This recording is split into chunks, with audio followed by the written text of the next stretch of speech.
Assalamualaikum warahmatullahi wabarakatuh. Perkenalkan, saya Eka Nurrohmah, NIM 182111345 dari HES 7C. Di sini saya akan menyampaikan mengenai review buku Pengantar Hukum Perdata Internasional Indonesia. Yang pertama, identitas buku. Judul buku yaitu Pengantar Hukum Perdata Internasional Indonesia.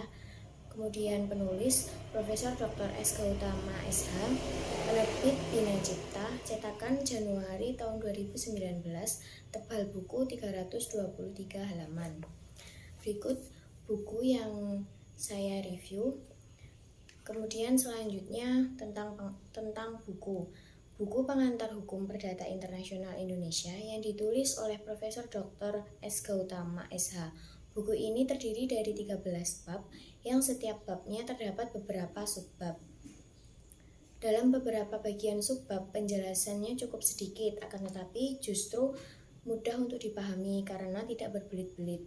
Penjelasan materi setiap babnya sangat jelas hingga terdapat contoh-contohnya. Buku ini merupakan rangkuman yang menjadi satu jilid pada buku 1 hingga 8 Hukum Perdata Internasional Indonesia.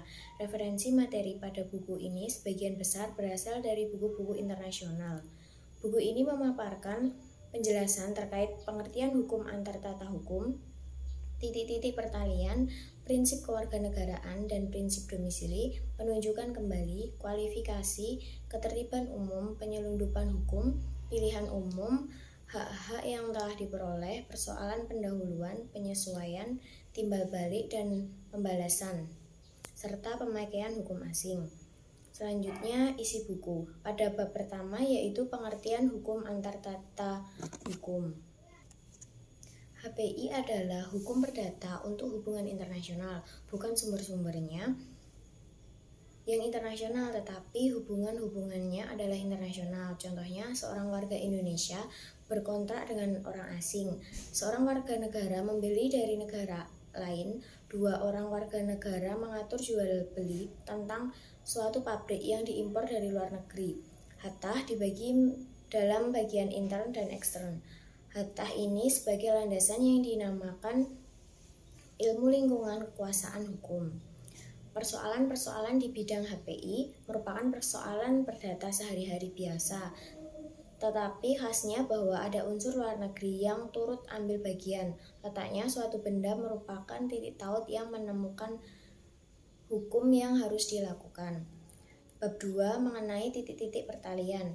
Titik pertalian primer yang pertama di bidang HAG adalah golongan rakyat yang menentukan status para pihak, para subjek hukum. Kewarganegaraan pihak juga menyebabkan timbulnya persoalan HPI. Dengan kapal juga dapat timbul masalah HPI karena bendera dari kapal ini berbeda dari orang-orang yang mengadakan hubungan dengan kapal itu. Domisili seseorang yang merupakan faktor yang dapat menimbulkan masalah HPI. Kemudian bab ketiga, prinsip kewarganegaraan dan prinsip domisili. Negara-negara dengan prinsip nasionalitas disebut negara Perancis dan negara jajahan Perancis. Negara-negara dengan prinsip domisili disebut semua negara Inggris yang menganut sistem common law, juga Skotlandia, Afrika Selatan, dan Quebec. Bab 4 mengenai penunjukan kembali atau disebut dengan renvoi. Masalah renvoi timbul karena adanya aneka warna sistem HPI.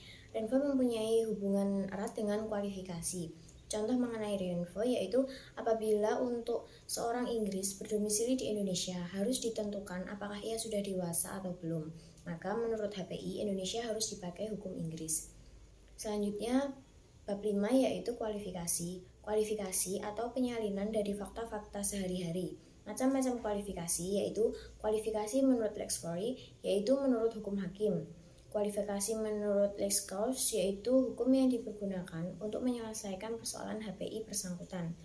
Kemudian kualifikasi secara otonom. Bab 4 menjelaskan mengenai ketertiban umum.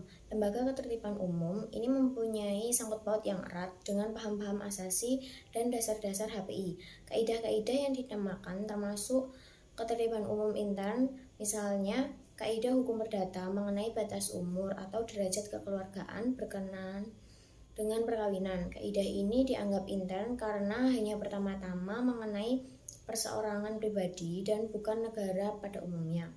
Bab 7 mengenai penyelundupan hukum. Lembaga penyelundupan hukum dapat dilihat dalam hubungan masalah hak yang telah diperoleh.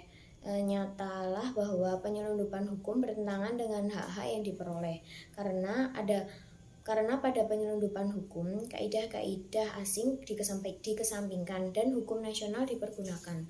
Tetapi pada hak yang diperoleh, justru hak itu telah diperoleh menurut hukum asing, diakui dan dihormati oleh hukum nasional hakim sendiri. Pada bab 8 mengenai pilihan hukum. Pilihan hukum adalah yang paling cocok menggambarkan apa yang diartikan dengan istilah itu. Para pihak dalam suatu kontrak bebas melakukan pilihan mereka, dapat memilih sendiri hukum yang harus dipakai untuk kontrak mereka. Macam-macam pilihan hukum yaitu secara tegas, secara diam-diam, secara dianggap, dan secara hipotesis. Bab 9 mengenai hak-hak yang telah diperoleh. Hak-hak yang telah diperoleh dipakai untuk mengedepankan bahwa perubahan dari fakta-fakta tidak akan mempengaruhi berlakunya kaidah yang semula dipakai. Bab ke-10 mengenai persoalan pendahuluan.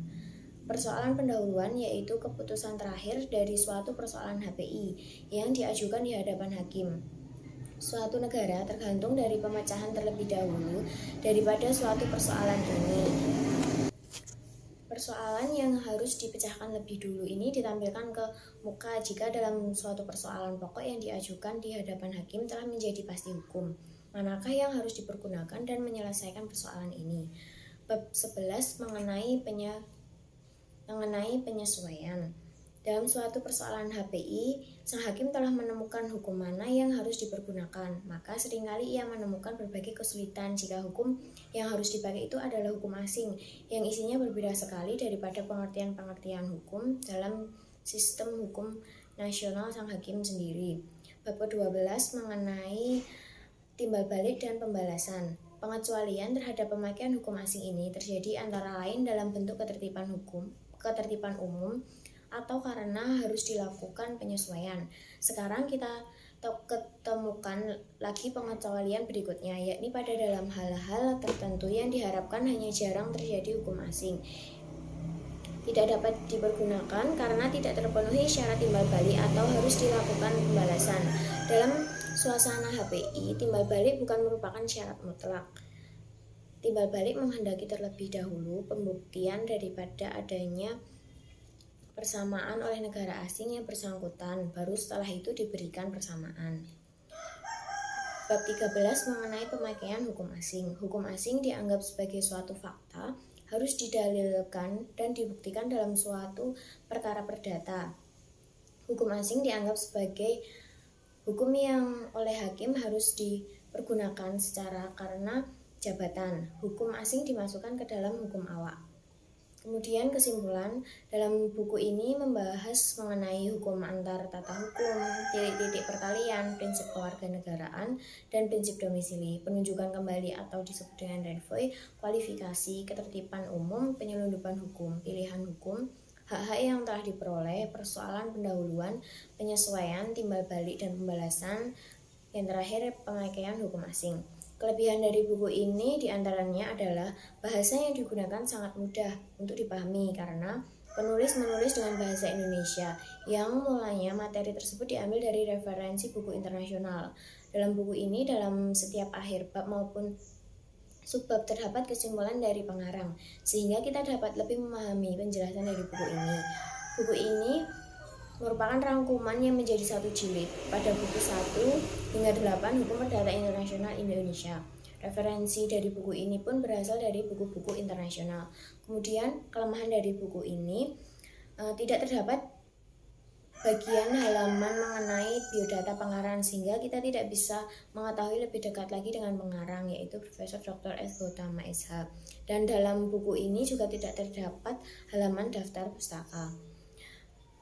Mungkin itu review buku mengenai pengantar hukum perdata internasional Indonesia.